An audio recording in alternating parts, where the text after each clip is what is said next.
Assalamualaikum warahmatullahi wabarakatuh. Salam sejahtera bagi kita semua. Jumpa lagi dengan saya, Pak Mukhtar, di perkuliahan statistika. Untuk minggu ini kita sudah memasuki pertemuan kelima. Oleh sebab itu, untuk materi kita yaitu teori probabilitas.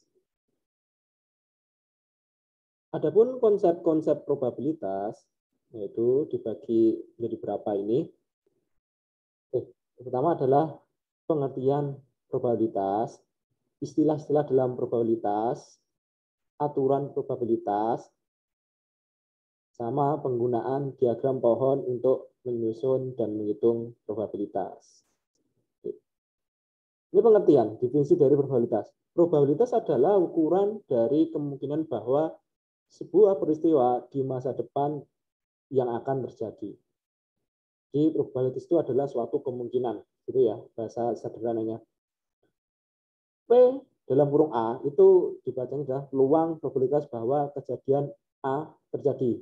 Oke, perlu dicatat bahwa probabilitas itu terletak antara 0 sampai 1. Jadi maksimal 1 dan minimumnya 0. Jadi kalau probabilitasnya itu 1, itu pasti terjadi. Sedangkan 0 itu berarti tidak terjadi, kayak gitu. Jadi tidak ada probabilitas lebih dari 1, itu berarti salah. Tidak ada probabilitas kurang dari 0, berarti itu salah, kayak gitu. Pendekatan penentuan probabilitas. Ini ada beberapa pendekatan. Yang pertama ada objektif, yaitu klasik dan empiris. Yang kedua adalah probabilitas subjektif. Istilah penting dalam probabilitas. Eksperimen, apa itu? Yaitu proses yang menghasilkan satu kejadian dari beberapa pengamatan. Misal, kita melempar sebuah dadu. Nah, itu adalah suatu eksperimen. Contoh dari satu eksperimen. Istilah penting lainnya yaitu adalah hasil, yaitu keluaran atau output tertentu dari sebuah eksperimen. Misal, dari eksperimen melempar dadu tadi, hasil yang mungkin akan muncul yaitu kalau kalian pernah main dadu, kalau nggak muncul angka 1, 2, 3, 4, 5, atau 6, yaitu kejadian, outcome-nya, kayak gitu. Selanjutnya adalah kejadian, yaitu adalah kumpulan dari satu hasil atau lebih dari suatu eksperimen. Nah, ini contohnya, kejadian yang diamati dari melempar dadu adalah munculnya angka genap. Oke, angka genap berapa saja kalau di dadu? 2, 4, 6. Itu kejadian. Kalau ganjil, 1, 3, 5. Nah, ini selanjutnya kita masuk ke probabilitas klasik. Probabilitas klasik berlaku jika hasil-hasil dari sebuah eksperimen yang semuanya memiliki peluang yang sama. Pada metode ini, probabilitas dapat ditentukan sebelum eksperimen dilakukan karena jumlah keseluruhan hasil telah diketahui. Oke. Misalkan ini rumusnya, probabilitas kejadian itu dapat dicari dengan cara membagi dari jumlah hasil yang diharapkan dengan jumlah seluruh hasil yang mungkin. Oke, contohnya, dari eksperimen melempar dadu, berapa probabilitas muncul angka 5? Berapa? Kan di dadu itu yang titik-titiknya 5 itu cuma satu sisi aja. Nah, di dadu itu ada 6 sisi, maka P5 sama dengan 1/6. 6 itu dari semua sisi, kalau 1 yang itu angka dari titik yang ada 5 itu cuma 1 saja. Oke. Probabilitas empiris. Probabilitas empiris yaitu merupakan probabilitas suatu kejadian yang muncul merupakan proporsi atau bagian dari kejadian serupa yang telah terjadi sebelumnya. Ya, sama yang tadi itu. Oke. Rumusnya yaitu adalah dengan membagi jumlah kemunculan suatu kejadian dibagi dengan si jumlah keseluruhan pengamatan. Nah, pendekatan probabilitas empiris didasarkan pada hukum jumlah besar, law of large number, yang menyatakan bahwa semakin banyak pengamatan akan menghasilkan perkiraan probabilitas yang lebih akurat. Ini contoh. Selama 5 tahun mengajar, Prof. Budi telah memberi nilai A pada 186 mahasiswa dari total 1.200 mahasiswa yang pernah diajarnya. Berapa probabilitas seorang mahasiswa bisa memperoleh nilai A pada semester ini? Nah, gampang ya carinya. Yaitu 186 dibagi 1.200, maka dibagi 0,155. Untuk 0,155 itu merupakan probabilitas tanpa syarat atau unconditional probability. Oke. Seringkali yang dicari adalah probabilitas dapat nilai A untuk siswa yang belajar lebih 10 jam atau lebih per minggu. Nah, itu dikatakan dengan probabilitas bersyarat, conditional probability. Oke. Kalau yang di atas tadi tanpa syarat. Probabilitas subjektif. Probabilitas subjektif didasarkan hanya pada informasi yang tersedia, berdasarkan perasaan subjektif. Jadi kalau ini subjektivitas ya, ini ya. Misalnya, memperkirakan kemungkinan bahwa perekonomian Indonesia akan tumbuh 5% pada tahun ini. Nah, ini subjektif. Biasanya para pakar atau ahli yang berani mengeluarkan ini, karena biasanya feelingnya sangat kuat dan karena dia menekuni bidang tersebut. Kayak gitu. Memperkirakan kemungkinan bahwa Anda akan menikah sebelum usia 30 tahun. Nah, itu kan sudah itu ya, apa namanya, istilahnya itu sudah sering terjadi bahwa kemungkinan orang akan menikah itu sebelum usia 30 tahun, maka dia berani mensubjektifkan kapan menikah gitu. Mutually exclusive, independent, and collectively executive event. Apa itu? Oke, mutually exclusive. Tidak terikat satu sama lain atau saling lepas. Nah, ini gambar, kalau misalkan di gambar nanti dia tidak ada potongannya. Yaitu munculnya satu kejadian meniadakan kejadian yang lain. Tidak ada kejadian lain yang muncul pada waktu yang bersamaan. Selanjutnya itu adalah collectively exhaustive atau kumpulan lengkap. Kumpulan semua kejadian yang mungkin dalam satu eksperimen harus ada satu kejadian yang muncul.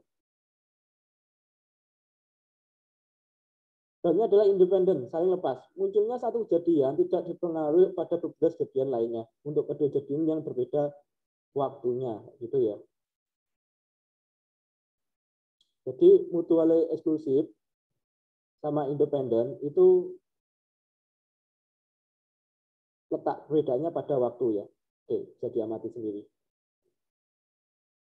Ini contoh 2. Sebuah dadu dilempar sekali. Oke. Budi hanya peduli dengan munculnya angka genap 246. Arman hanya peduli dengan munculnya angka kurang dari atau sama dengan 3123. Maria hanya peduli dengan muncul angka 6. Sonia hanya peduli dengan muncul angka ganjil, yaitu 125. Sebuah dadu dilempar 2 kali. Dani hanya peduli dengan munculnya angka genap pada lemparan pertama, yaitu 246. Sarah hanya peduli dengan munculnya angka genap pada lemparan kedua, yaitu 246.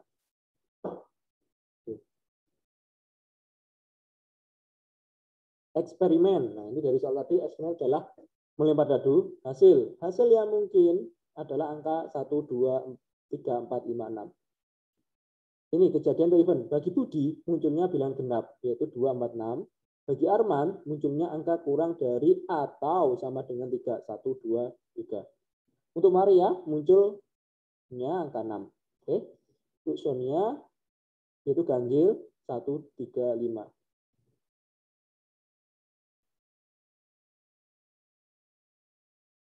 Mutual eksklusif atau tidak terikat satu sama lain. Kejadian untuk Budi dan Arman tidak mutually eksklusif atau saling terikat. Keduanya ada angka 2. Kejadian untuk Budi dan Maria tidak mutually eksklusif, saling terikat. Keduanya mengandung 6. Kejadian untuk Arman dan Maria mutually eksklusif, tidak saling terikat. Tidak ada angka yang sama. Oke. Kejadian untuk Budi dan Sonia mutually eksklusif, saling tidak terikat. Tidak ada angka yang sama. Oke.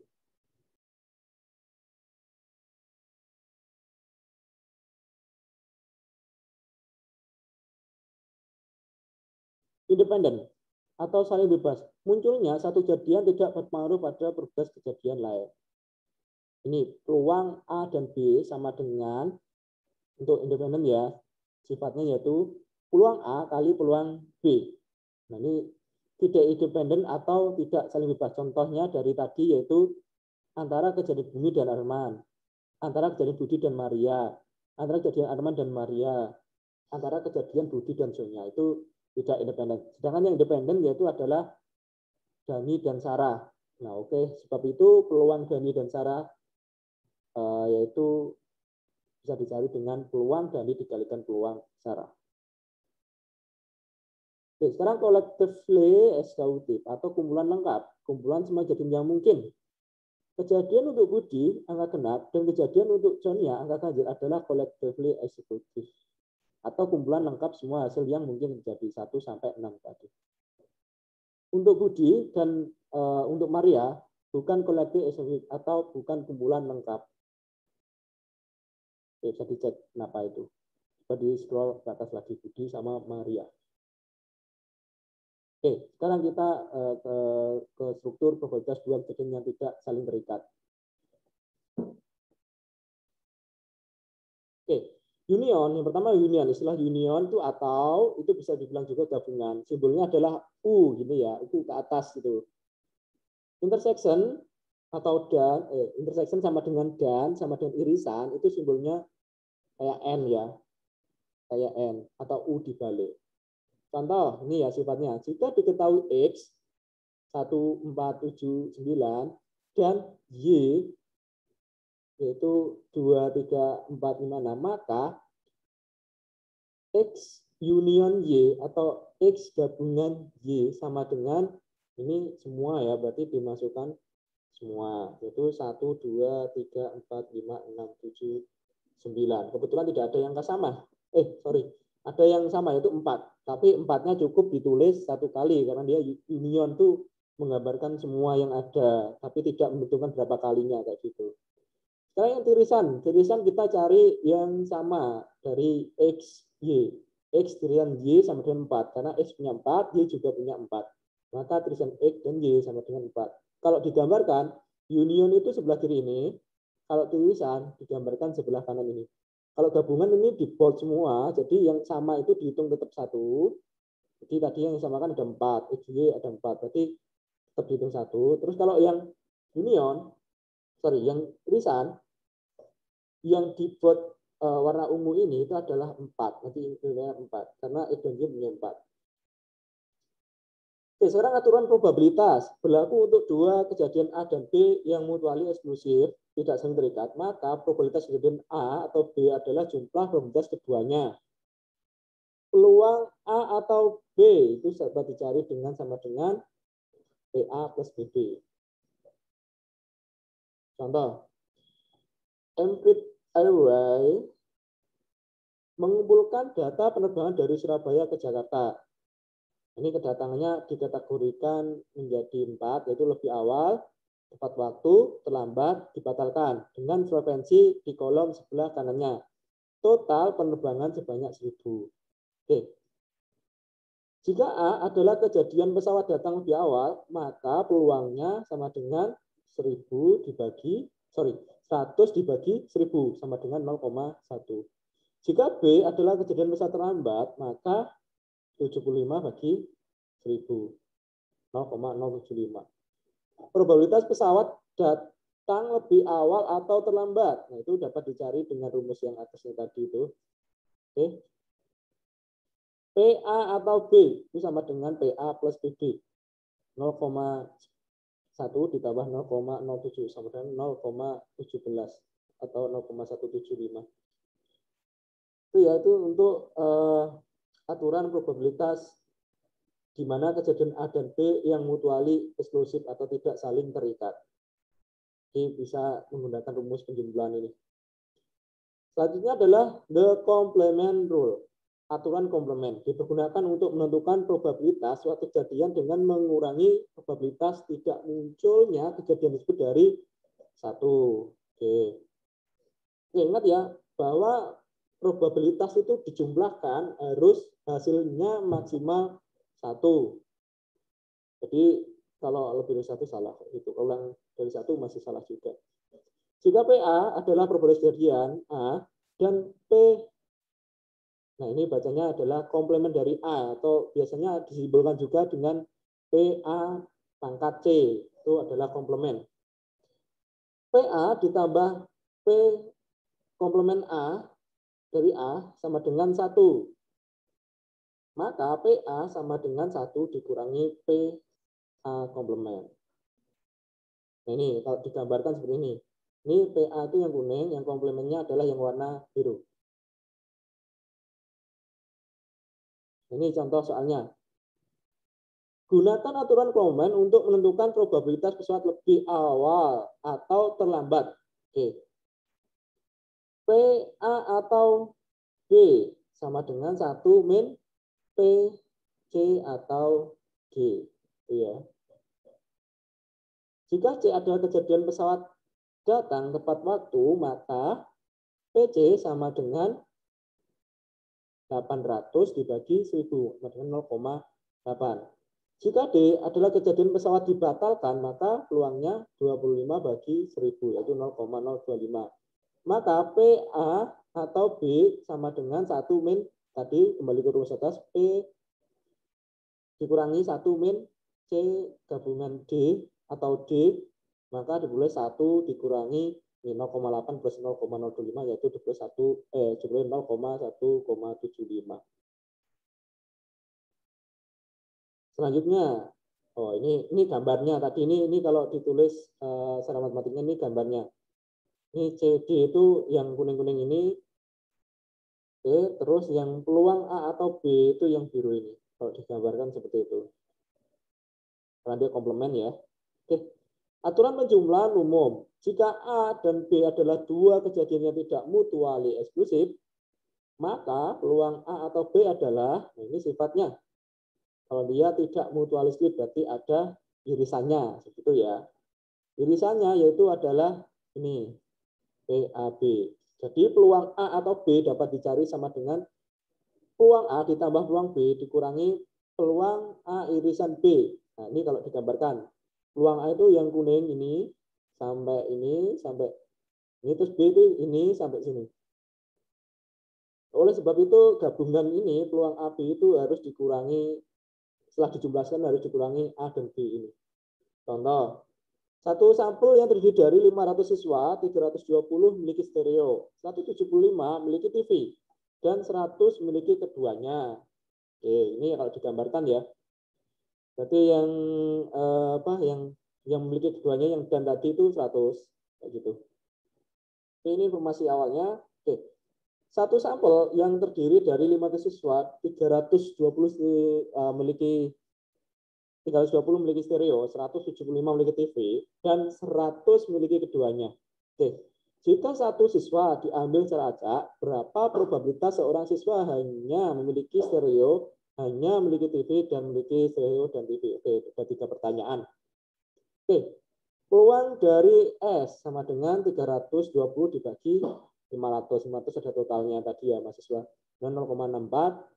Untuk peluang TV yaitu 175 bagi 500 0,35. Ini kalau dijabarkan ada koma-komanya. Kalau di total hasilnya ada 1 dari 2 ini. Sorry, enggak ya. Karena ini jumlah tidak 500. Karena ada yang memiliki keduanya. Oke. Yang memiliki keduanya yaitu 100 bagi 500 sama 0,2. Oke, ini tadi peluang-peluang tadi yang sudah kita hitung. Oke. Jika satu siswa diambil secara acak, berapa probabilitas seorang siswa memiliki stereo atau TV? Oke, kita gunakan sifat yang atas tadi. Mana? Ya, karena tidak mutuali eksklusif. Oke.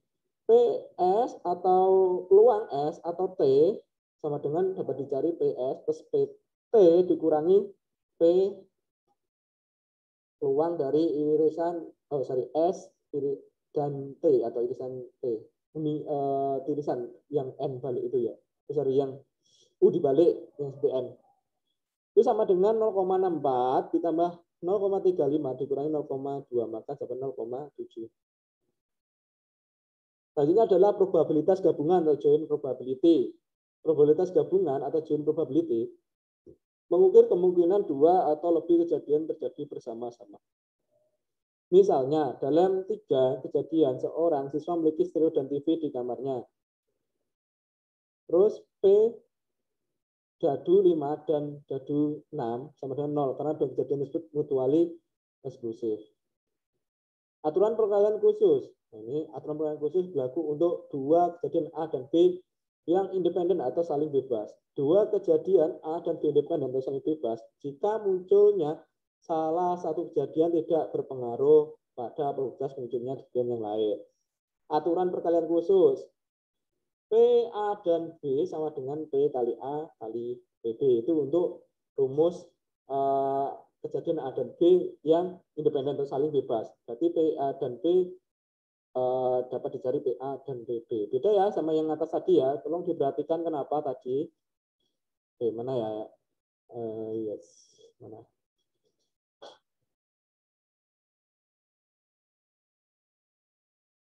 Oke, contoh kita sebut contoh aja.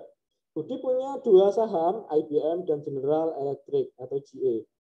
Probabilitas kenaikan harga saham IBM dan pada tahun depan adalah 0,5, sedangkan di GE yaitu 0,7. Anggap kedua ada independen. Berapa probabilitasnya? Mudah ya, 0,5 kali 0,7 sama 0,35. Probabilitas bersyarat atau conditional probability.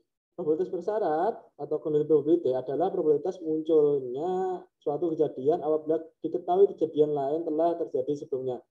Probabilitas kejadian A setelah terjadi B, maka dituliskan P A bersyarat B gitu ya. Oke. Ini contoh lain.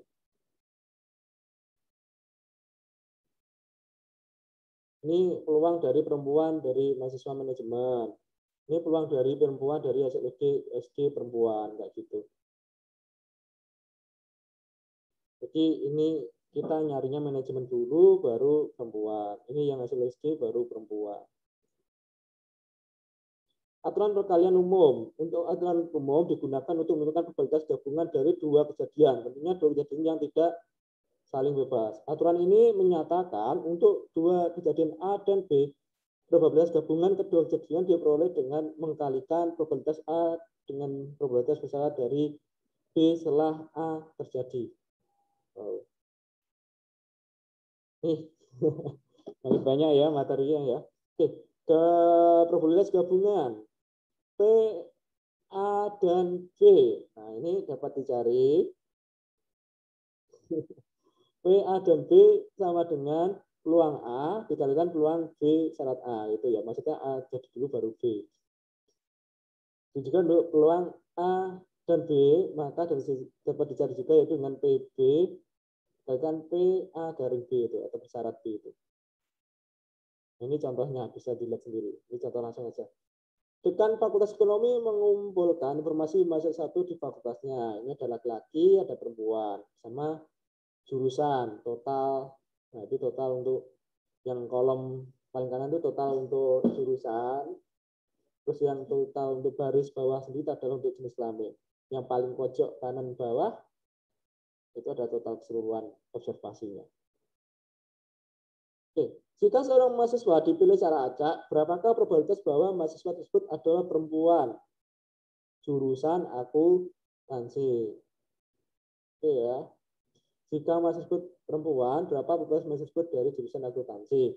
Pendekatan 1 nih, P, F, dan A. Oke. PF-nya peluang F sama dengan perempuan 400 dibagi 1000 dikalikan dengan akuntansi. Akuntansi berapa? 200 akuntansi perempuan akuntansi 110 ya. 110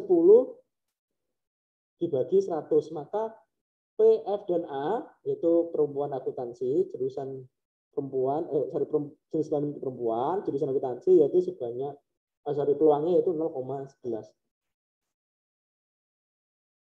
Oke, selanjutnya adalah diagram pohon. Diagram pohon adalah grafik yang berguna untuk menggambarkan probabilitas bersyarat dan probabilitas gabungan yang tersusun dalam beberapa tahap perhitungan. Dalam contoh, dalam tas berisi 7 bola merah dan 5 bola biru. Anda mengambil 2 bola secara berurutan dengan tidak memasukkan kembali bola yang telah diambil. Susun diagram pohon dari informasi tersebut. Ini contohnya. Ada merah, ada biru. Oke. 7, 5. Ini yang merah 7. Total bolanya 7 tambah 5, 12. 7 per 12 untuk merah. 5 per 12 untuk biru. Oke, ini sudah. Ini layer pertama. 7 per 12, 5 per 12. Merah dan biru. Oke. Selanjutnya, mana tadi? Mengambil 2. Berarti udah diambil 1.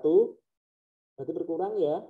Ya, yang merah berkurang jadi 6 dikurang 1 jadi 7 dikurang 1 jadi 6. Nah, jadinya bolanya tinggal 11. 6 per 11. Yang bawahnya 5 per 11. Karena yang terambil merah. Oke.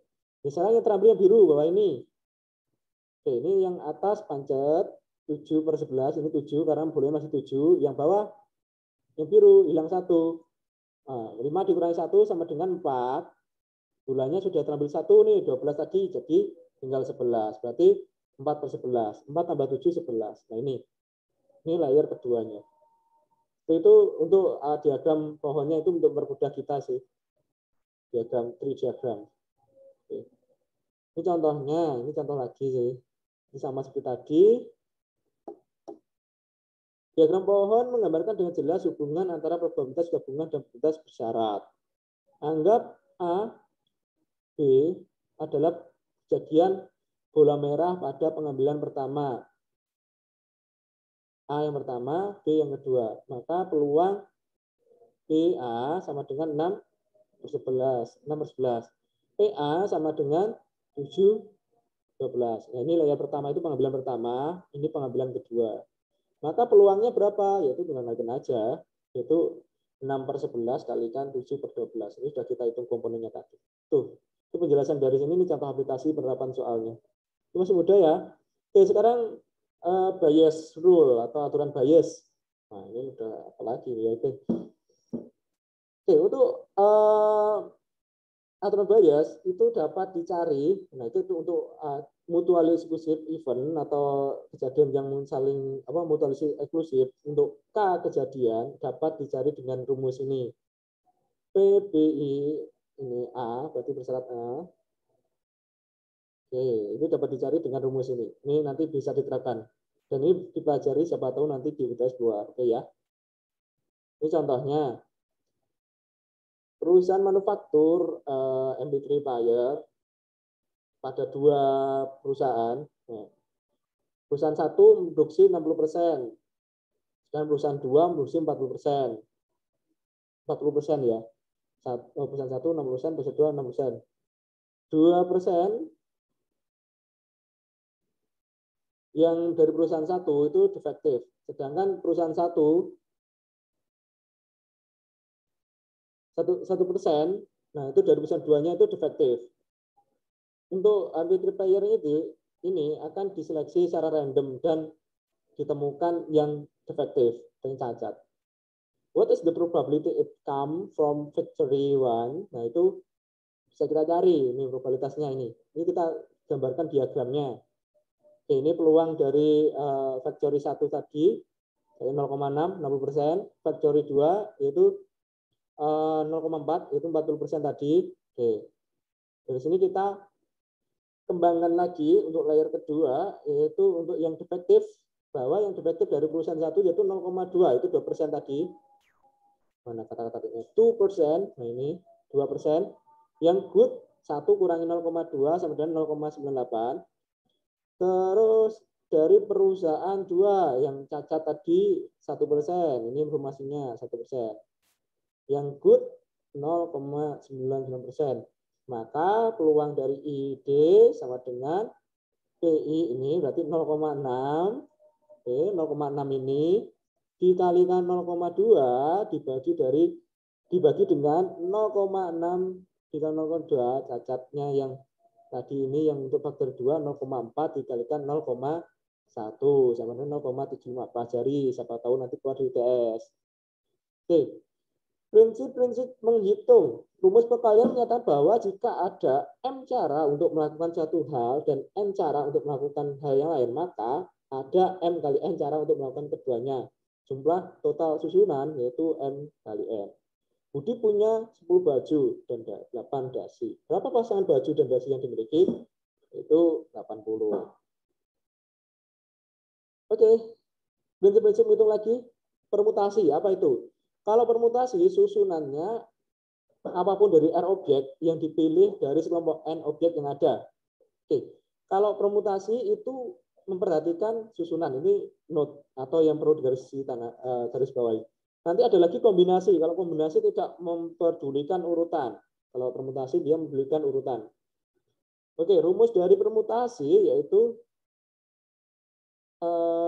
permutasi dari permutasi R dari N kejadian sama dengan N faktorial yang tanda seru itu faktorial dibagi dengan N min R difaktorialkan. Gitu. Faktorial itu apa? Faktorial adalah perkalian.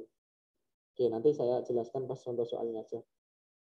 Sekarang prinsip-prinsip menghitung. Nah, ini untuk yang kombinasi adalah jumlah dari cara memilih R objek dari sekelompok N objek tanpa memperhatikan susunannya. Nah, ini perbedaannya. Kalau permutasi tadi memperhatikan susunannya, kalau kombinasi tidak. Oke, untuk rumusnya kombinasi dari R dari kejadian N sama dengan N faktorial dibagi R faktorial dikalikan dengan N min R faktorial. Ini contohnya.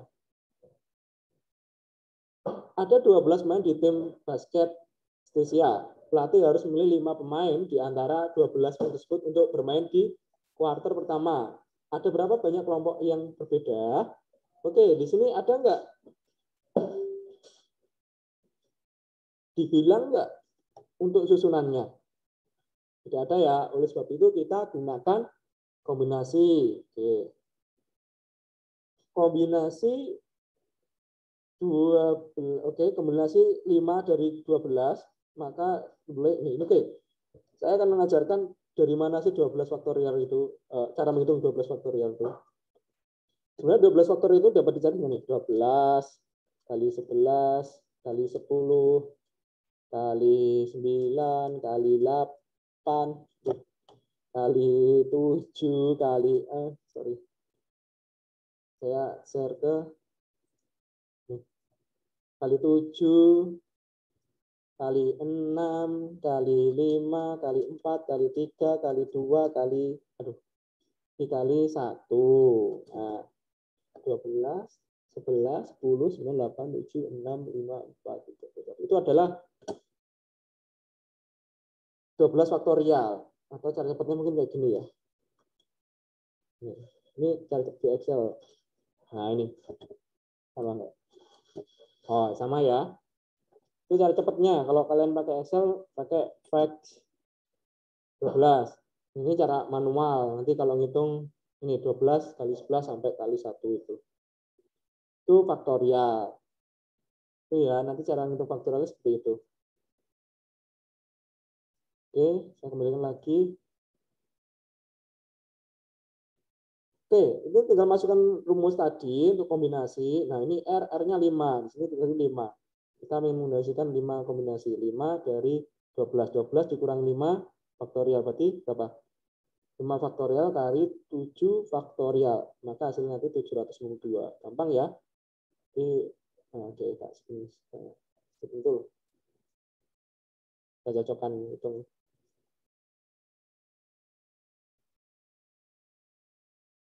Oke, kita cek hasilnya. Oke, saya pakai cara cepat aja sama dengan P2 12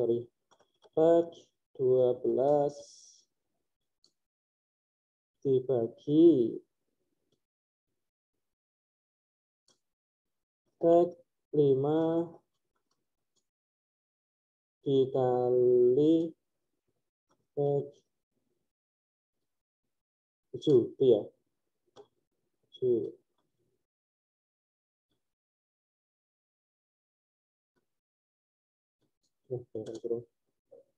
Oke, hasilnya 792 sama ya sama ini.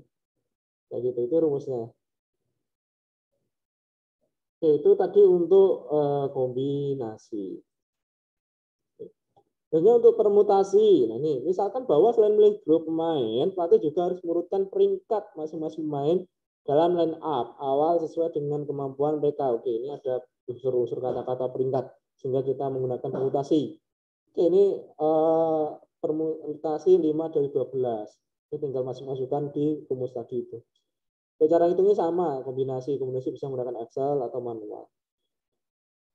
Nah, itu tadi materi dari teori probabilitas. Seharusnya ini butuh waktu yang lama, tapi untuk tuntutan di kontrak itu cuma 1 kali pertemuan. Oke, untuk selanjutnya ada probabilitas diskrit sama kontinu. Diskrit itu nanti binomial, kita fokusnya ke situ, terus yang kontinu itu adalah probabilitas berdistribusi normal. Itu nanti kita akan pelajari. Oke. Sekian untuk materi hari ini. Bila ada pertanyaan, bisa ditanyakan di WA Group. Terima kasih. Assalamualaikum warahmatullahi wabarakatuh.